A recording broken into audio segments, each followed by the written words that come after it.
За улсын хурал дээр бол өнгөрсөн хугацаанд дэмжигдээгүй. За ахаад Баярмаа гишүүн бид хоёр бол ахаа санаачлаг гаргаад энэ төр хороо байгуулж энэ асуудлыг ард түмний мэдрэхийг ханган зүйтэй гэж үзсэн. Тэгээ ингээд 40-од гишүүн ахаад гараа гэж зурлаа. Тэгээ энэ одоо төр хороо байгуулах талаар энэ асуудлыг одоо улсын хурал өргөн барихад бэлэн болсон байна. За угаасаа өнөөдөр бол одоо Монгол улсаас гарч байгаа нүүрс бол энэ жил бол одоо 100 орчим сая тонн гарах ёстой.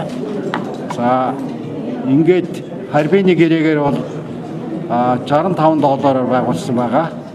За тухайн үедээ бол $100 байхад бол нэг 5% хөнгөлт үзүүлээч гэж хэлсэн. Гэвч одоо бараг тал хувийн хөнгөлт үзүүлээд ингээ ийм хийсэн байдгаа. За өнөөдөр бол нүүрсний үн өндөр байгаа. Гэсэн ч одоо олон улсын жишг төрж чадахгүй. Энэ 65% үнээс болоод ингээд бас татагдаад явж байгаа.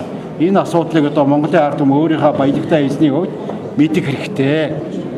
Энэ асуудлыг одоо засаалруулах ёстой. За хятад улсаач гэсэн одоо харилцан ашигтай хамтран ажиллах.